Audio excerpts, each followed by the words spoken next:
Hello and welcome to Module 7. This week in Module 7, we're going to be focusing on identifying programs and evaluation procedures. Up to this point, we have built a background behind what we know to believe about creativity, talked about the theory, and then started deciding how we were going to implement that within our classrooms. So Module 7, I'm going to click on it here.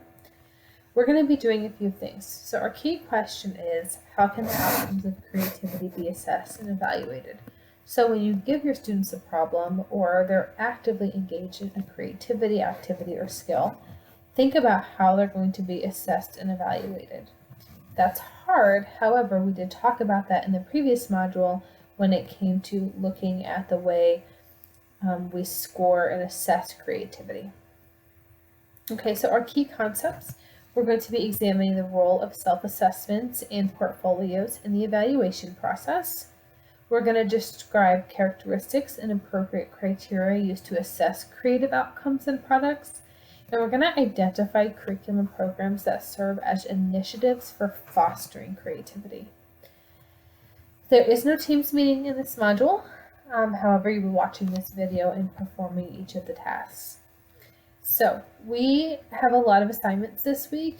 2 are short and 1 is a little bit longer. So I'm going to go through each one of those with you so you have a greater understanding of what the expectation is. In addition to that, there's just a few additional articles and websites that you can utilize to help support this module, and those are listed here under our readings and resources.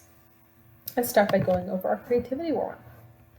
So the creativity warm-up for this module is all about belonging, and you're going to look at these 4 numbers and you're going to tell me which one doesn't belong and why. It's not a one correct answer and you're done. There could be multiple answers. I just want you to tell me what yours is and then give a brief explanation why so we understand what your thinking is.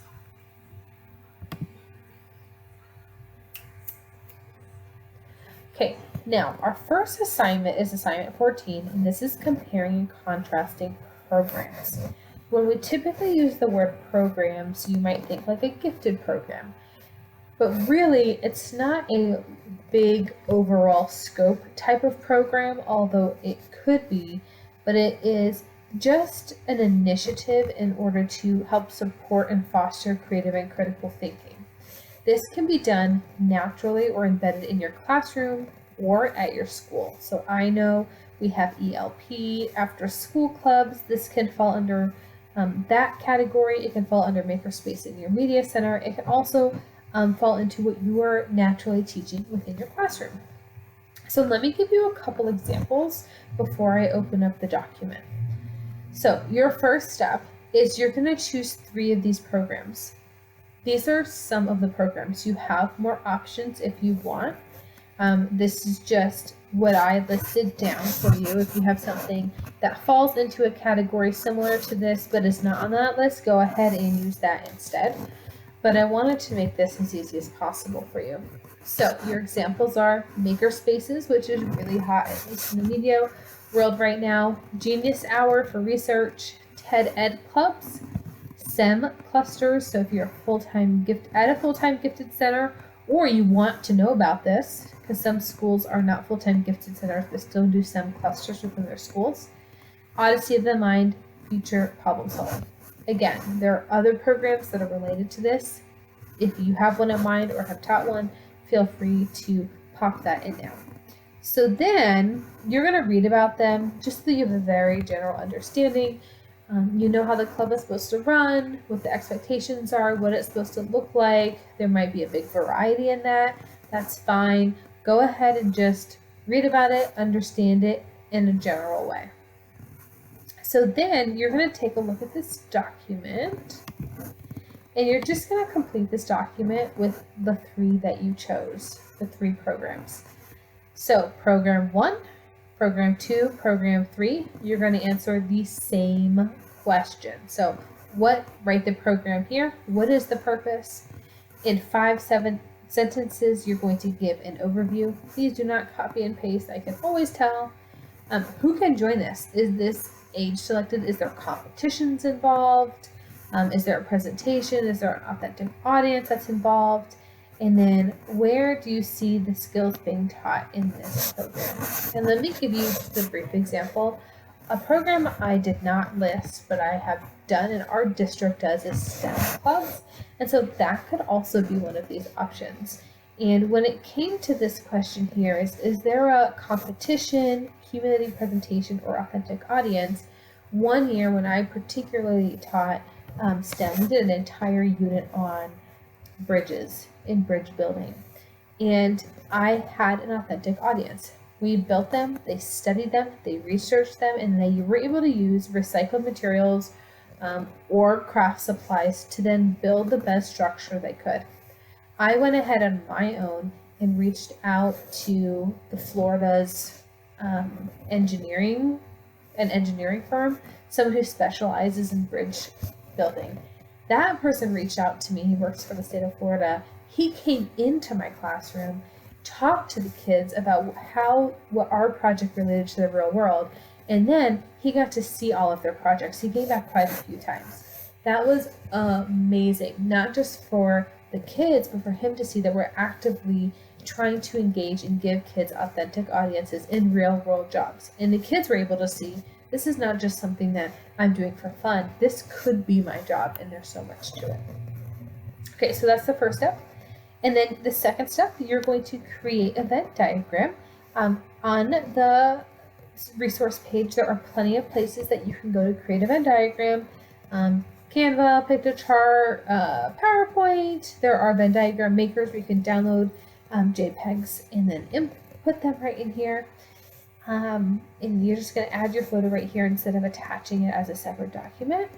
And then you're going to give me your opinion. So you've now researched 3 of these wholly, and if you were given the money and the help and the resources to implement one of these, which one really sparks a passion in your heart? And then just tell me why. Give me 3 reasons why. I really think this is important because there are grants and there is support and there are parents and people in the community who want to help you be successful in this and to get more programs up off the ground. And what do you think that you need to be successful in that? And then maybe that will inspire you to do that, maybe at a very small scale or a larger scale. Okay, so that is your job. All of it's here. I just went over it. It's in the document, and then you're going to submit it here. Okay, that's your first assignment. Now, your second assignment for Module 7 is a student creativity presentation. This is not super challenging. As teachers, we often create presentations on a regular basis, and that's what you're going to be doing here. You're going to create a short presentation, somewhere between 7 and 10 slides. It could obviously be way more than that, depending on how much content you put on each slide, but that's your minimum. 7 to 10 shouldn't take you too long. You're going to prepare this presentation as if you're introducing your students to creative and critical thinking. So think about the age group and the specific students you are going to have in your classroom this upcoming school year. And if you're out of the classroom, how would you introduce it in the role you're in currently for next school year? The goal being that you're actually going to actively use this presentation with your kids to introduce it. So do it as if you're doing it for one of the beginning of the year activities. So the first week of school, hopefully our goal is that you use this presentation to introduce creative and critical thinking in your classroom. And how do you plan on utilizing it? Is it going to be transitional? Is it going to be in the way that the students are engaging with our content? Is it going to be presentations? You're going to give information to your students of what is creative and critical thinking. Those are separate, obviously. What is creative thinking? What is critical thinking? How does that look? And how does that apply to divergent and convergent thinking? So I did break it down even more for you. So you're going to invite students to share what they know about creative and critical thinking. You're going to come up with some sort of warm-up. You're then going to talk about what creative thinking is, the state guidelines for divergent thinking, and why it's important. Remember, a PowerPoint shouldn't be overly wordy. You'll then do the same for critical thinking. Then you're going to show some visual images or several images that demonstrate the difference between creative and critical thinking. We want the kids thinking that they're different, because they are, and engaging them. And maybe it's you have embedded pictures in your presentation naturally, and then you're asking students to then visually draw that, and then you have a picture that you can show as well. And then how do they work together to solve problems? This is where you can have something engaging for your students. Then you're going to invite the students to ask questions about what they still have. Now, this can be more than that. You can give them an example of creative thinking task and how you're going to use your classroom, an example of a critical thinking task. We have Scanversix, Thinking Hats, FFOE, or you might say, here are a list of tools that we're going to use throughout the school year. I'm making you familiar with the terms and the words, but when we get to teaching it explicitly, you've heard it. There are lots of ways, but whatever's relevant for your grade level, what you're teaching, that's what I want you to create. So again, 7 to 10 pages. It could be more based on what you do.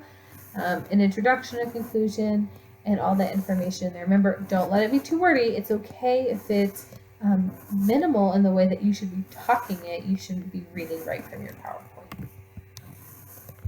And then lastly, you're going to think about a gifted portfolio. This is easy. This is a 1-page submission, and that's it. It's not that you're creating a portfolio, because you're not. You are literally going to think about how you want students to track their work academically through the gifted goals. It's important. Portfolios are a big way to show growth. In my particular school, every student starts with a portfolio in first grade, and then that same portfolio follows them year after year after year. So by the time they're in 5th grade and they are going to middle school, the best of their work is in their portfolio, and they get to see how they've grown over the years. And that's our goal. We want to see growth. Not everything goes in the portfolio. It's always your best work. And how that looks is different. So you're going to just briefly read through these articles. Just a little refresher on like, who is creativity? What does that look like? And then you're going to create a 1-page cover page of what your portfolio would look like. Here are some examples, varying, not quite how I would particularly do them, but I like them. So this creativity portfolio is for 5th grade. It's got a little introduction. And then this is the table of contents. Their portfolio is broken into the 4 components of creativity and then risk-taking. So that's our creativity portfolio. Behind tab 1, she gives them an example of what that task might be or what it might look like. You could give a definition of what it is. And then behind the fluency tab, that's, where you put your fluency tasks for the school year. You could also color mark them. A yellow dot is fluency, a red dot is flexibility. And then as someone's looking through it, they can then reference that back to your table of contents. This one's different, of course. They're all different. This just gives you a list. So here are the creative cognitive abilities. And this is what they expect to see in their portfolio. So this is not quite my favorite one because it doesn't lay anything out.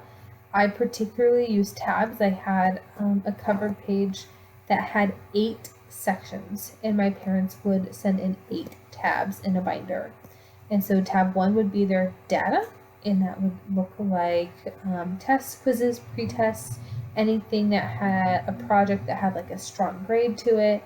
And then I had my portfolio tabs 2 through 7 labeled as the gifted goals. So general knowledge was tab 2, and then creative and critical thinking and leadership and goal setting. And you have the one-liners for each of those. And then as kids worked, I could then track their work based on the gifted goals. It made it so much easier for me to track what they were hitting and what they weren't hitting. where their strengths were and where they weren't, and then I let the kids decide where they put their work in their binder. So those are 3 different ways that you can utilize it. So one page, you're just going to upload your one page for me and submit it. Okay, so your creativity project, you're just still working on it. There's nothing to turn in. I hope you're, coming to the end of those or working on those projects. They're all due by the 31st. And just keep chugging along in that area. And then lastly, we're going to have our exit ticket. And it says, how can the outcomes of creativity be assessed and evaluated? And you're going to respond in 1 paragraph. Think about those portfolios, think about rubrics, think about the creativity assessment, the ICAT reports that you did before. Those are all ways that you can respond to this. So there you go. That's what we've got for Module 7. Of course, if you have questions, you can always email me. And I will see you, I believe, the 26th for our next call.